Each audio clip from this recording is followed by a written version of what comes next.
presidente de la Asociación Nacional de Empresarios de Colombia, la ANDI, el doctor Bruce McMaster.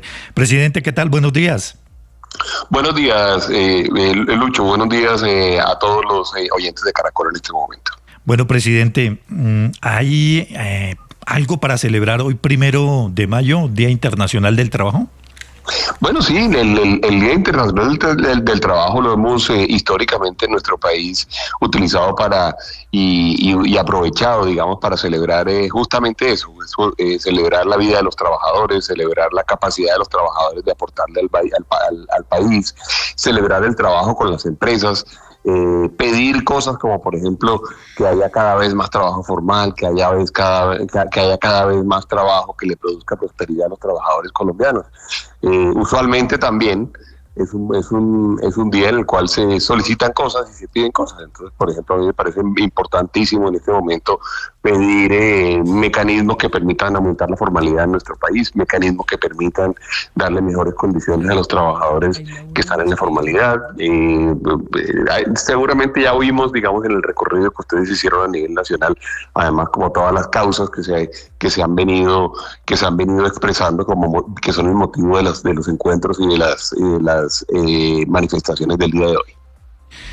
Ahora, en estos momentos tenemos una situación de informalidad que está alrededor del 55%. Estamos hablando de más de 13 millones de colombianos que están en esta condición. Pero adicional a esto está el problema del desempleo en las mujeres, que es de 2 dígitos. Los jóvenes también se mantiene por encima del 17%. ¿Cómo trabajar o articular esto con los empresarios para reducir estas brechas? Las empresas son el mejor vehículo para tratar de producir trabajo formal, eso es obvio, digamos. Es claro, entre más empresas haya y entre más trabajo puedan ofrecer las mismas, pues mucho más vamos a poder luchar contra esos indicadores que son indicadores malos. Usted ya lo dijo, cerca del 55%, es decir, más de 1 de cada 2 trabajadores en Colombia es informal, es decir, no logra conseguir trabajo en empresas y no logra que todo el sistema económico, digamos, produzca más empresas que puedan ofrecer mejor trabajo.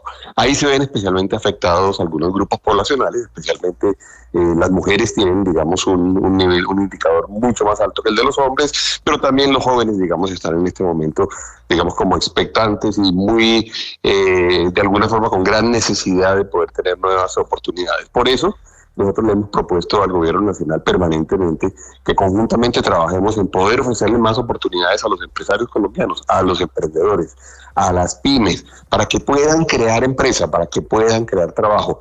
En ese orden de ideas hemos tenido, digamos, discusiones grandes porque sí creemos que a Colombia le faltan en este momento políticas claras que le permitan a los empresarios poder desempeñarse mejor en el país y poder tener más oportunidades.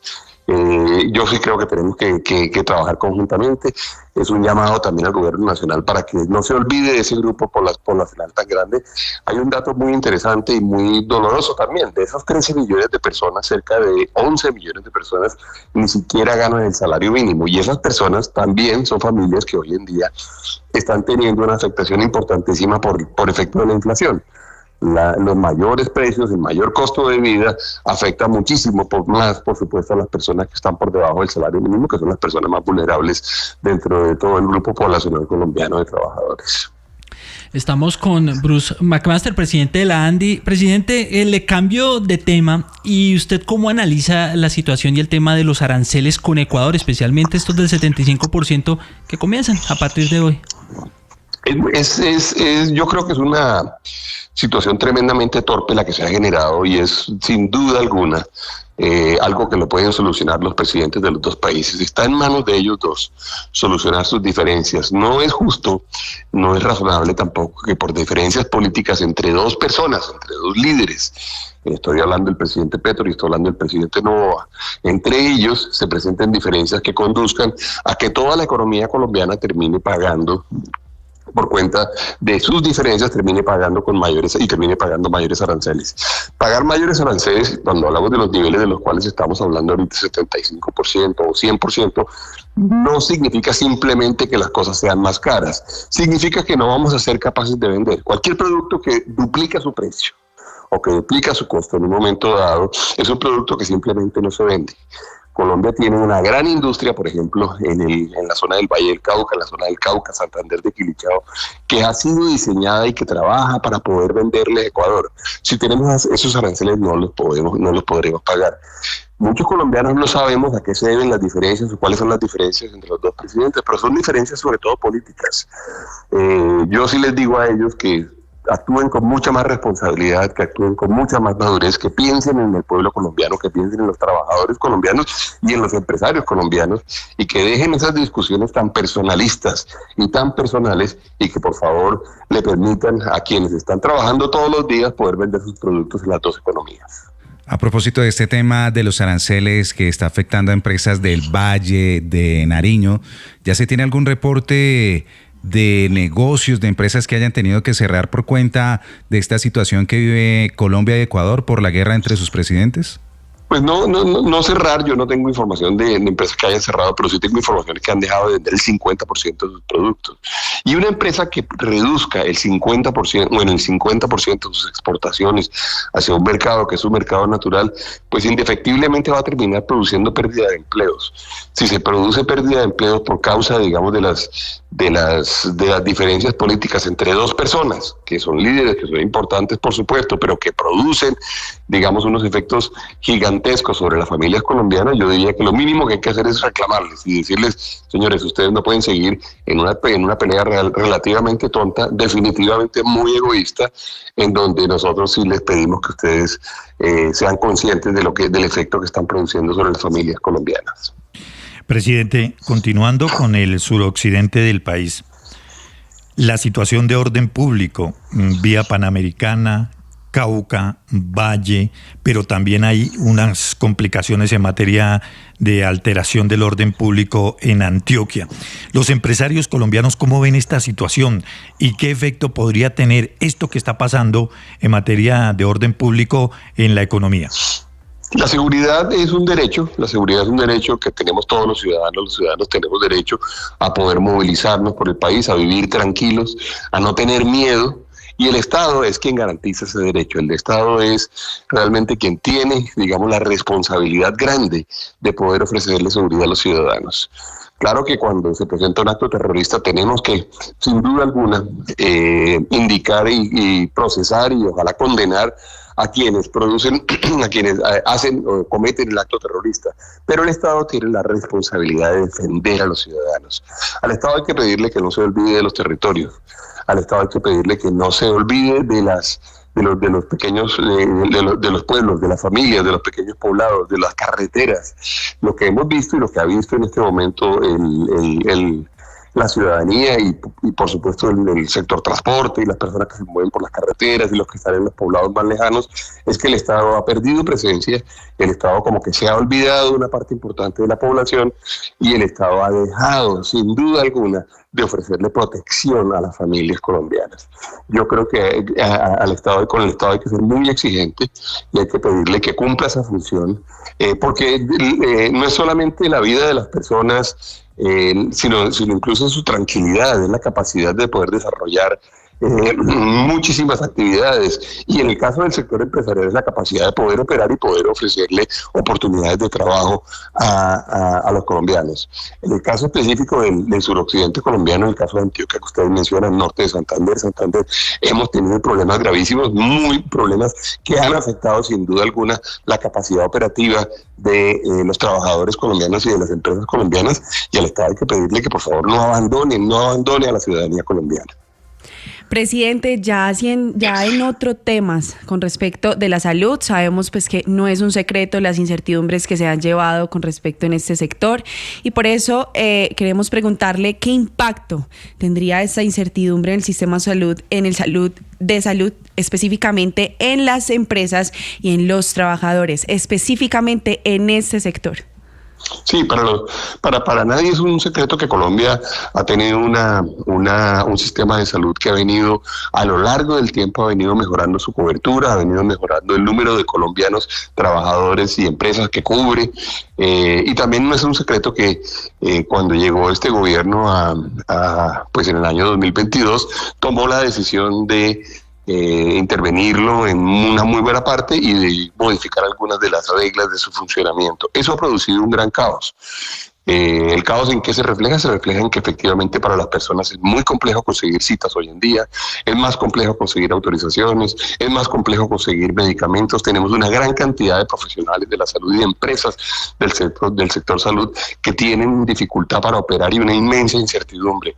Yo le tengo que decir, digamos, realmente al gobierno nacional que si quiere mejorar el sistema de salud, todos los colombianos estamos dispuestos a mejorar el sistema de salud, por supuesto. Si encuentra fallas, corrijámoslas. Si encontramos oportunidades de mejora, mejorémoslas. Pero no podemos simplemente oponernos al sistema y destruir lo que está funcionando, porque eso sí va a ser muy costoso en términos de vida para los colombianos. Se pierden vidas cuando el sistema de salud no funciona. Se genera gran sufrimiento en las familias y en las personas cuando el sistema de salud no funciona. Si queremos cambiarlo, cambiémoslo, pero cambiémoslo ordenadamente y que nos cuenten también hacia dónde queremos cambiarlo. Y trabajamos todos en Colombia para tratar de mejorarlo. No nos podemos negar, digamos, a propuestas de mejora, no nos podemos negar a propuestas de corrección de cosas que no estén funcionando bien, pero tenemos que tener de parte del gobierno nacional un liderazgo propositivo que le diga a los colombianos hacia dónde va, que les garantice el tratamiento, que les garantice el cubrimiento y que les garantice que efectivamente van a tener la oportunidad de ser atendidos por el sistema. Y yo diría que ese es el gran clamor que tenemos que hacerle a los colombianos, al gobierno colombiano. No puede ser que una discusión muy ideológica y muy política conduzca a que haya tantos pacientes en este momento teniendo dificultades para ser atendidos. El caso del magisterio y el caso de los maestros que están justamente hoy, muchos de ellos haciendo manifestaciones en razón del 1 de mayo, es uno de los casos más dolorosos. Un sistema que tenía mucho por mejorar, pero que también tenía algunas virtudes, se deterioró muchísimo y en este momento le genera a todos los maestros del país una incertidumbre gigantesca respecto de las capacidades de atender su salud y la salud de sus familias. Ese es el peor ejemplo, o quizá el mejor ejemplo para no repetirlo, pero es el peor ejemplo de cómo uno puede intervenir y dañar lo que funciona medianamente bien y volverlo algo muy malo, que es lo que está sucediendo con Infomag en este instante. 8:24 minutos, estamos hablando con el presidente de la ANDI, Bruce McMaster. El presidente Gustavo Petro dijo que hoy va a convocar la Asamblea Nacional Constituyente en medio de las marchas por el Día del Trabajo. ¿Qué piensa usted de esa convocatoria? Colombia tiene formas de cambiar su constitución, formas formales, digamos, y operativas para cambiar la constitución. En Colombia, quizá la gente no sabe, desde el año 1991 se ha cambiado en más de 60 ocasiones la constitución. Se le han hecho mejoras, se le han hecho modificaciones. Colombia tiene cómo cambiar la constitución. Una Asamblea Nacional Constituyente como la que se está planteando hoy en día es una Asamblea Nacional Constituyente en la cual lo que se propone es que el grupo, digamos, que eventualmente esté ocupando la presidencia de la República, sea este gobierno o sea otro gobierno, se vuelva absolutamente autónomo en la toma de muchas decisiones. Eso no es bueno para una sociedad. En una sociedad colombiana nadie puede verdaderamente tomar las decisiones sin consultarle al resto de los colombianos. Una Asamblea Nacional Constituyente para darle poder a alguien para que cambie el país o para que modifique el país o para que tome decisiones sin preguntarle al resto de los colombianos, no la podemos acompañar. Colombia no puede entrar en un proceso autoritario. Colombia no puede entrar en un proceso en donde quien gane las elecciones tenga la posibilidad de dominar al resto de la población. Esa conversación es una conversación que nos aleja de la democracia, es una conversación que nos aleja de la participación ciudadana.